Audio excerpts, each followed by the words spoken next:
Voxos. O vento uivante acompanhava uma chuva torrencial.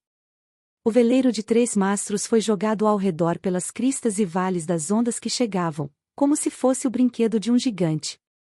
O brilho carmesim nos olhos de Alger Wilson desapareceu.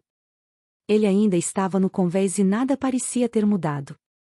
Quase imediatamente, a peculiar garrafa de vidro em sua palma quebrou e o gelo se derreteu na chuva. Em segundos, não havia mais vestígios que sugerissem a existência da maravilhosa antiguidade. Um floco de neve de cristal hexagonal emergiu na palma de sua mão, e então desapareceu rapidamente até que foi aparentemente absorvido pela carne, sumindo. Alger acenou com a cabeça de maneira quase imperceptível, como se estivesse pensando em alguma coisa. Ele permaneceu quieto e em silêncio por um total de 5 minutos. Ele se virou e foi para a cabine. Quando ele estava prestes a entrar, um homem que usava um roupão semelhante, bordado com desenhos de raios, emergiu de dentro. Tal pessoa, que tinha cabelos loiros claros, parou e olhou para Alger. Ele segurou o punho direito contra o peito e disse: "Que a tempestade esteja com você."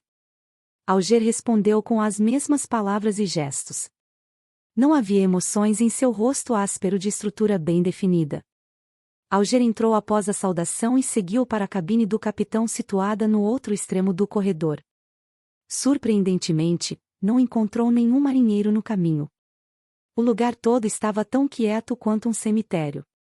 Atrás da porta da cabine do capitão, um tapete marrom macio cobria o chão. Uma estante de livros e uma prateleira de vinhos ocupavam as paredes laterais opostas da sala. Os livros com suas capas amareladas e garrafas de vinho de cor vermelho escuro pareciam peculiares sob a luz bruxuleante de uma vela. Sobre a mesa com a vela, havia uma garrafa de tinta, uma pena, um par de telescópio metálico preto e um sextante feito de latão. Atrás da mesa, havia um homem pálido de meia-idade usando um chapéu de capitão com uma caveira. Quando Alger se aproximou, ele disse ameaçadoramente: "Eu não vou ceder." "Eu acredito que você é capaz disso", disse Alger calmamente, tão tranquilo que parecia que ele estava comentando sobre o tempo. O homem pareceu estar atordoado com a resposta inesperada. Nesse exato momento, Alger se inclinou para a frente e de repente correu pela sala até que só estavam separados pela mesa. "Para!" Alger tensionou seu ombro e estendeu a mão direita para sufocar o homem. Escamas ilusórias de peixe apareceram nas costas de sua mão enquanto ele loucamente reunia mais força para sufocar o homem, não lhe dando tempo para responder. Craque! Em meio ao estalo, os olhos do homem se arregalaram quando seu corpo foi levantado. Suas pernas se contorceram furiosamente antes de logo se tornarem imóveis. Suas pupilas começaram a se alargar enquanto ele olhava sem rumo. Havia um fedor entre suas pernas enquanto suas calças se tornavam úmidas. Enquanto levantava o homem, Alger se abaixou e caminhou em direção à parede. Bang! Ele usou o homem como um escudo e bateu na parede. Seu braço extremamente musculoso era monstruoso. Um buraco se abriu na parede de madeira e a chuva entrou, acompanhada pelo cheiro do oceano. Alger jogou o homem para fora da cabine, direto para as ondas gigantes que pareciam montanhas. O vento continuava a uivar no escuro enquanto a natureza onipotente devorava tudo. Alger pegou um lenço branco e limpou a mão direita com cuidado antes de também jogá-lo no mar. Ele recuou e esperou pacientemente por companhia. Em menos de 10 segundos, o homem loiro de antes entrou correndo e perguntou: "O que aconteceu?" "O capitão escapou", respondeu Alger, irritado, enquanto ofegava. "Eu não sabia que ele ainda tinha alguns de seus poderes de Beyonder." "Droga!" O loiro amaldiçoou suavemente. O loiro foi até a abertura e olhou para a distância. No entanto, nada era visível, exceto pelas ondas e pela chuva. "Esqueça, ele era apenas dinheiro extra", o homem loiro disse, acenando. "Nós ainda seremos recompensados por encontrar este navio fantasma da Era Tudor. Mesmo que ele fosse um guardião do mar, ele não mergulharia apressadamente sob essa condição climática. O capitão não sobreviverá por muito mais tempo se a tempestade continuar", disse Alger, enquanto assentia em aprovação. A parede de madeira estava se reparando a uma velocidade discernível. Ele olhou para a parede e virou a cabeça subconscientemente para o leme e a vela. Estava perfeitamente ciente do que estava acontecendo por trás de todas as tábuas de madeira. O imediato, o segundo imediato, a tripulação e os marinheiros não estavam presentes. Não havia uma pessoa viva a bordo. Em meio a todo o vazio, o leme e a vela moviam-se misteriosamente sozinhos. Alger novamente imaginou o louco, coberto pelo nevoeiro e suspirou. Ele se virou para trás e olhou para fora, para as poderosas ondas, e falou como se estivesse em um devaneio, cheio de antecipação e temor. Uma nova era começou. Burgo Imperatriz, Baclund, capital do reino Loen. Audrey Hall beliscou as bochechas em descrença em seu encontro há pouco. Na penteadeira à sua frente, o antigo espelho de bronze se despedaçou.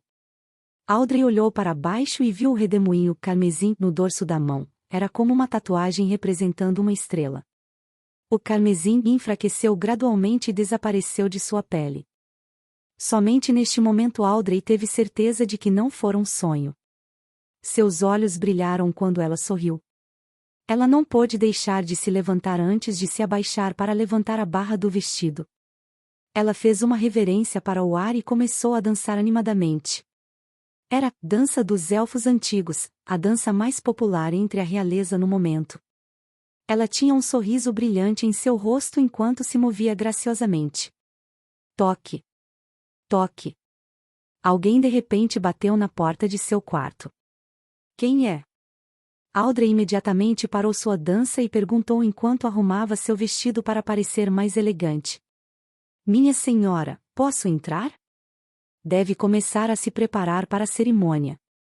A criada de Audrey perguntou do lado de fora da porta. Audrey olhou para o espelho da penteadeira e rapidamente limpou o sorriso do rosto, deixando apenas um leve sorriso. Ela respondeu gentilmente depois de ter assegurado que tudo estava apresentável. Entre. A maçaneta girou e Anne, sua criada, entrou. Ah, quebrou. Disse Anne instantaneamente ao ver o velho espelho de bronze. Audrey piscou e disse lentamente. Sim. Suzy esteve aqui há pouco.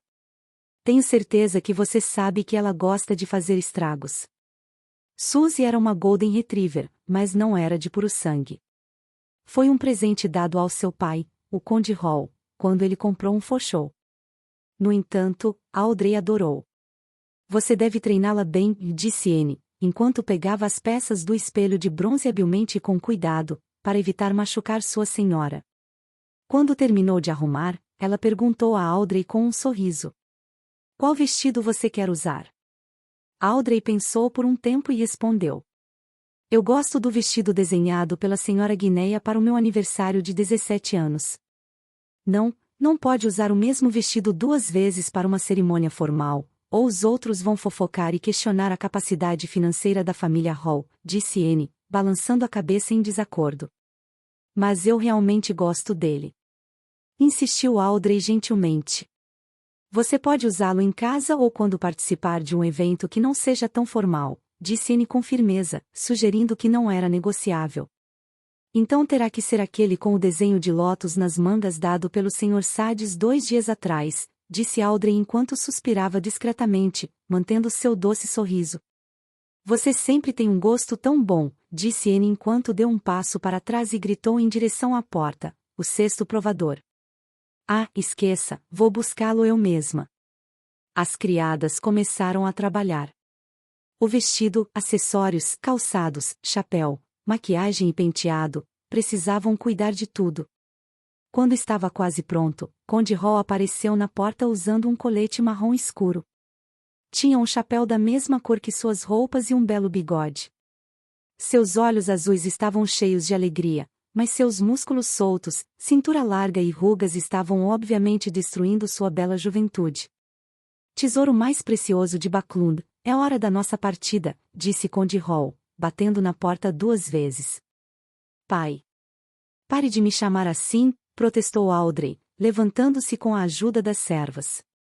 Bem, então, é hora de partir, minha linda princesinha, disse Conde Ron enquanto ele abaixava o braço esquerdo, sinalizando para Audrey segurar seu braço. Audrey balançou a cabeça ligeiramente e disse: Este é para minha mãe, a senhora Hall, a condessa. Então, este lado, Conde Ron inclinou o braço direito com um sorriso e disse: Este é para você, meu maior orgulho. Base da Marinha Real, Porto Pritz, Ilha Carvalho. Quando Audrey pegou o braço do pai e desceu da carruagem, de repente ela ficou chocada com o juggernaut que viu em sua frente. No porto militar, não muito longe, havia um imenso navio cintilando com reflexos metálicos. Não tinha vela, deixando apenas um convés de observatório, duas enormes chaminés e duas torres nas extremidades do navio. Era tão majestoso e grande que a frota de velas próximas era como anões recém-nascidos se agrupando em torno de um gigante. Santo Senhor das Tempestades! Ó, meu Senhor! Um navio de guerra de ferro. Em meio ao furor, Audrey também ficou chocada com esse milagre sem precedentes criado pela humanidade. Era um milagre do oceano que ninguém havia visto antes. Demorou um pouco para os aristocratas, ministros e membros do parlamento se recomporem. Então, uma mancha preta no céu começou a crescer em tamanho até ocupar um terço do céu e entrar na visão de todos. A atmosfera de repente ficou solene. Era uma gigantesca máquina voadora com um belo design aerodinâmico pairando no ar. A máquina azul escura tinha airbags feitos de algodão apoiados por estruturas de liga que eram fortes, mas leves. O fundo da estrutura da liga possuía aberturas montadas com metralhadoras, lançadores de projéteis e canos de armas. O zumbido exagerado da ignição do motor a vapor e das lâminas da cauda produziu uma sinfonia que deixou todos admirados. A família do rei chegou em sua aeronave, exalando autoridade elevada e indiscutível. Duas espadas, cada uma com uma coroa de rubi no punho, apontavam verticalmente para baixo e refletiam a luz do sol em ambos os lados da cabine. Era o emblema da espada do julgamento, que simbolizava a família Augustus, que foi transmitida da época anterior. Audrey ainda não tinha 18 anos, por isso não compareceu à cerimônia introdutória, que era um evento liderado pela imperatriz que marcava sua estreia na cena social de Backlund, para anunciar seu status de adulta. Portanto, ela não poderia estar mais perto da aeronave e teve que permanecer em silêncio na parte de trás para assistir a todo o evento. No entanto, não importava para ela. Na verdade, ficou aliviada por não precisar lidar com os príncipes. O milagre que a humanidade usou para conquistar o céu pousou suavemente. Os primeiros a descer as escadas eram os belos e jovens guardas vestindo uniformes cerimoniais vermelhos com calças brancas. Decorado com medalhas, formaram duas linhas com fuzis nas mãos. Eles estavam aguardando as aparições do rei George III, sua rainha, o príncipe e a princesa. Audrey não era novata em conhecer pessoas importantes, por isso não demonstrou interesse algum. Em vez disso, tinha sua atenção nos dois cavaleiros negros blindados, parecendo estátuas, que flanqueavam o rei.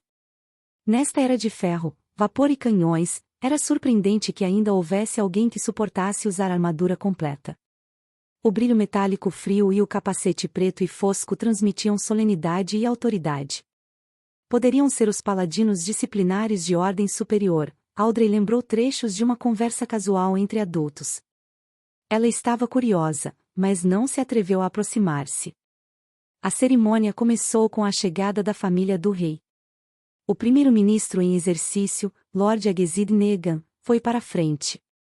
Ele era um membro do Partido Conservador e o segundo não-aristocrata a se tornar primeiro-ministro até hoje. Ele recebeu o título de Lord por suas grandes contribuições.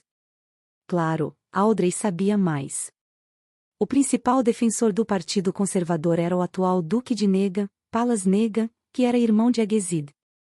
Agezid era um homem esguio e quase careca de mais de 50 anos com um olhar penetrante.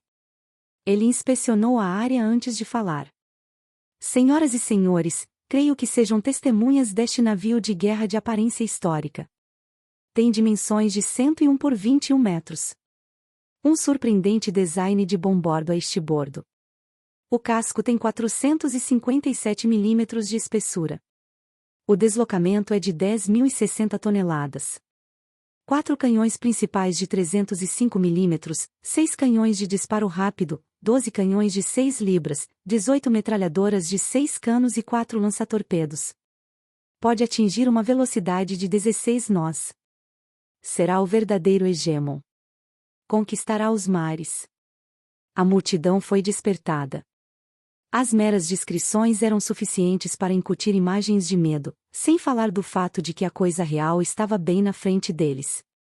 Agessid sorriu e falou mais algumas linhas antes de saudar o rei e pediu: Sua Majestade, por favor, dê um nome a ele. Como partirá do porto de Pritz, deveria ser chamado de Pritz, respondeu George III. Sua expressão mostrava sua satisfação. O Pritz. O Pritz. As palavras se espalharam do ministro da Marinha e do almirante da Marinha Real para todos os soldados e oficiais no convés. Todos exclamaram em uníssono: O Pritz.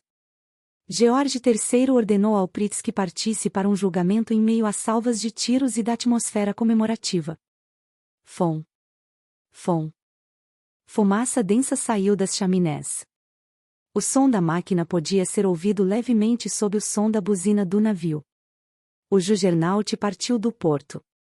Todos ficaram chocados quando os 2 canhões principais na proa do navio dispararam contra uma ilha desabitada em seu caminho. Bum!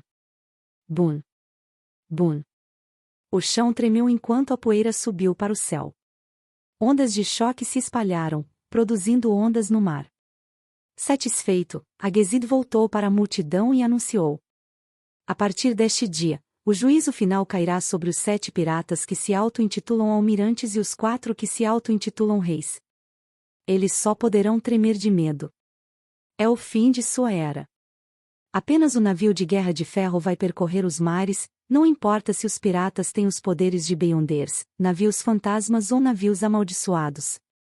O secretário-chefe de Agessid perguntou deliberadamente: Eles não podem construir seus próprios navios de guerra? Alguns nobres e membros do parlamento concordaram, sentindo que tal possibilidade não poderia ser eliminada. Agessid imediatamente sorriu e balançou a cabeça lentamente enquanto respondia: Impossível. Nunca será possível. Construir nosso navio de guerra exigiu 3 grandes amalgamadores de carvão e aço, uma escala de mais de 20 fábricas de aço, 60 cientistas e engenheiros seniores da Academia de Canhões de Backlund e da Academia Náutica de Pritz, 2 estaleiros reais, quase 100 fábricas de peças sobressalentes, um almirantado, um comitê de construção naval, um gabinete, um rei determinado com excelente planejamento e um grande país com uma produção anual de aço de 12 milhões de toneladas. Os piratas nunca conseguirão. Dito isso, ele fez uma pausa e levantou os braços antes de gritar em excitação: Senhoras e senhores, a era dos canhões e navios de guerra está sobre nós.